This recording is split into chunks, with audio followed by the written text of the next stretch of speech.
Саламатсыздарбы достор. Мен азыр сиздерге сабактарда презентация жасоо үчүн колдонулуучу Binaim программасынын кантип иштетүү керектигин көрсөтүп бермекчимин. Ал үчүн биз Play Marketке кирип, бул программаны көчүрүп алсак болот.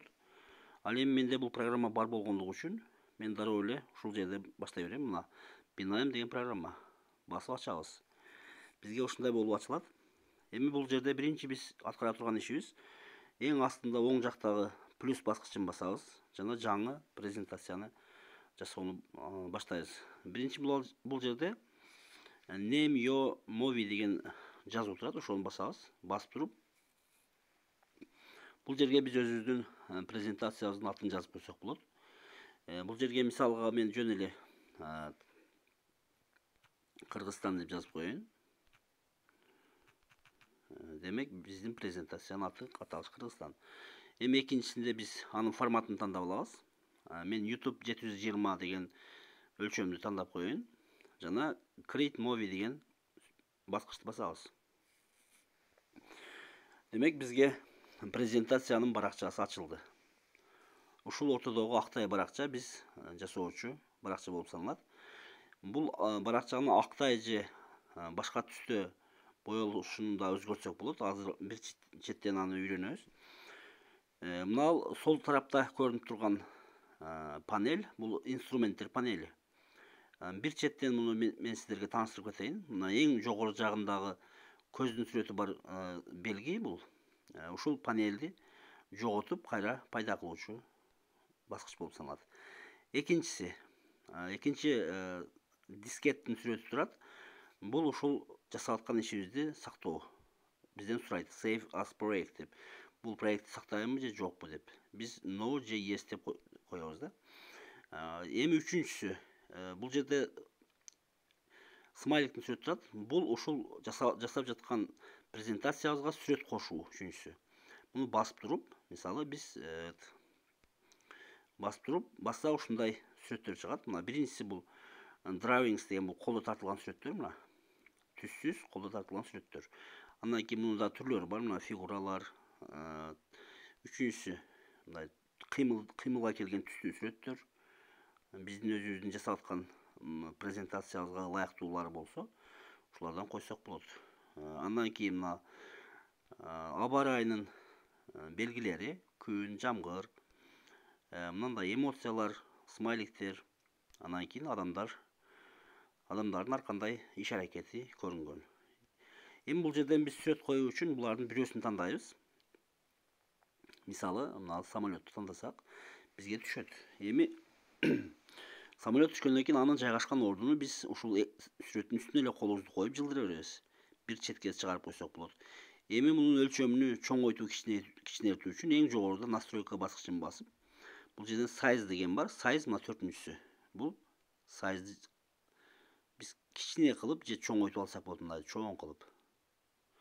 Бул ушул сүрөт же тамга коюлганда бизге ушундай настройка чыгат. Мына ушундай настройкалар.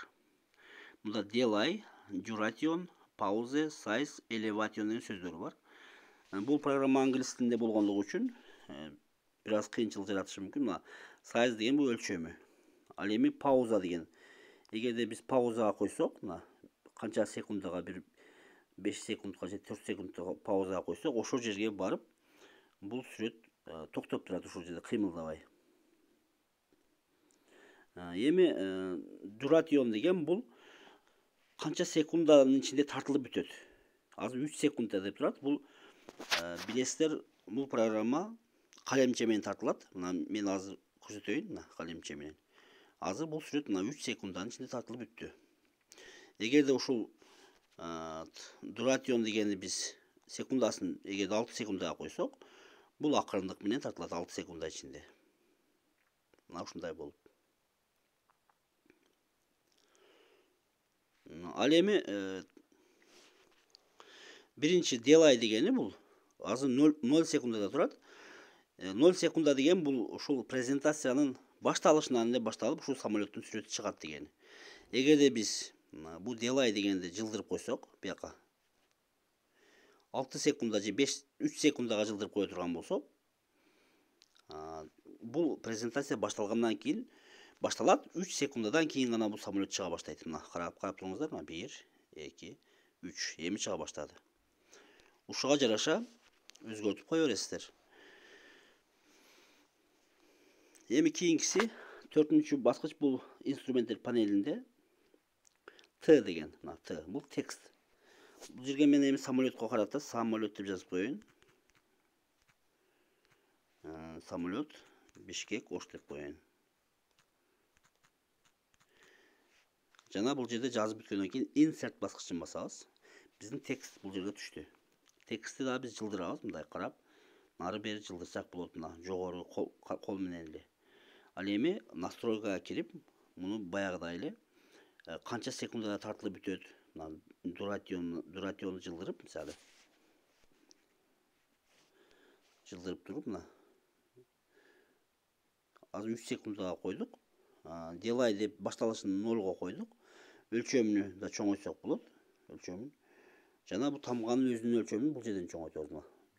284-кө чыгардым азыр, мына. Ичине этип чоңойтуп. Ушинтип койсок болот, мына. Жана түсүн өзгөртүп койсок болот, мына кара түстө эмес. Мына ал жерде биз үстүңкү тоголокту биз оңго карап жылдырсак түстүү болуп калат. Мына астыңкысы эмес, үстүңкүсүнө. Жана бул жерден биз көк түстү тандай турган болсок, окей. Мына биз көк түскө боелуп калды жазуубуз. Бираз чоңойтуп коеюн. Мына биздин жазуубуз. Мына карап көрөбүз эми самолет Бишкек Ош деген слайд пайда болду. Эми андан кийинкиси Тдан кейін 5-шisi бұл кисточканын сүрөтү бар. Муну бассак, ушундай түстүү келип чыгат. Биз бир түстү тандайбыз жана окей кылсак, биздин слайдыбыз ушундай түскө боелот. Жана башка каалаган түстү биз өзүбүзгө керектүү түскө келтирип алсак болот.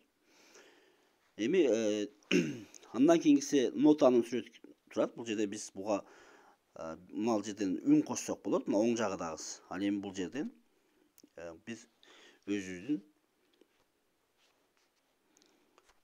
телефонубуздагы бир музыканы кошсок болот.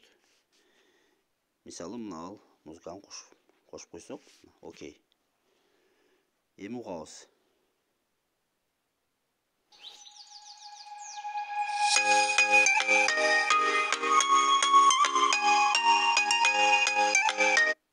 Ушундай, демек бул азыр слайдыбыз кичинекей болгондугу үчүн музыкадан бир аз эле жери коюлду да. Муну кайра көбөйтүп койсок болот. Эми нотадан кийинки инструменттер панелиндеги белги мына колдун сүрөтү. Биз бул жерде мына турат азыр. Эми экинчисин муну тандасак болот, ручканы. Андан кийин дагы башкача калемсап, мына. Андан кийин башкачасы. Биз каалаганыбызды коюп туруп неме кылсак, ошо кол чыгат, мына. Азыр кызыл калемсап менен тартып.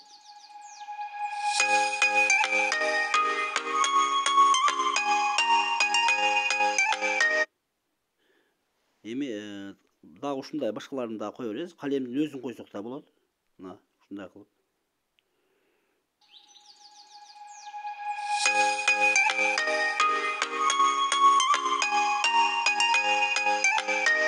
Эми кийинки экинчи бул бир слайд даяр болду. Кийинки слайдты кошуу үчүн мына эң астындагы плюс баскычын басабыз.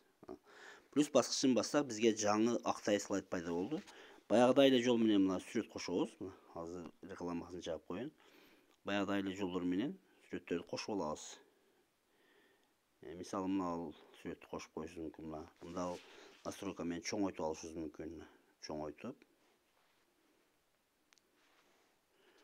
Текст жазып.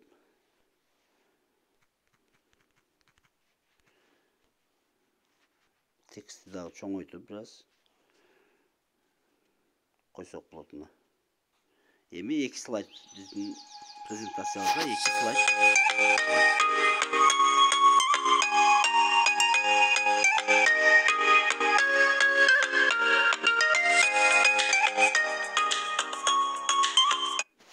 Эми достор, эң башкысы биз бул жасаган презентациябызды мен азыр эми кыска эле жасадым. Эгер кызыктуу, аябай мазмундуу кылып жасаш үчүн бир канча көп убакыт керек делет. Бул жасаган ишибизди биз кантип телефонго сактап алабыз? Ал үчүн эң астындагы баскычты басабыз. Мына эң астындагы баскычты бассак, ушундай терезе чыгат. Movie Name Кыргызстан. Make Movie деген баскычты басабыз. Эми бул кылган ишибиз rendering movie болуп атат. Бул иштелип чыгып атат, мындайча айтканда. Азыр биздин телефонубузга сакталат. Толук аягына чейин чыгыш керек. Азыр биз 17 секундалык презентацияны жасап болдук. Эми демек болду. Ушундай жолдор менен биз эми бул аткарган ишибиз биздин телефонубузда, галереяда сакталып калды. Эгерде кокус түшүнбөгөн сурооңуздар болсо, кайрылсаңыздар жардам беришим мүмкүн. Ушундай жолдор менен чыгармачылык менен эмгектене бериңиздер. Көңүл бурганыңыздар үчүн чоң рахмат.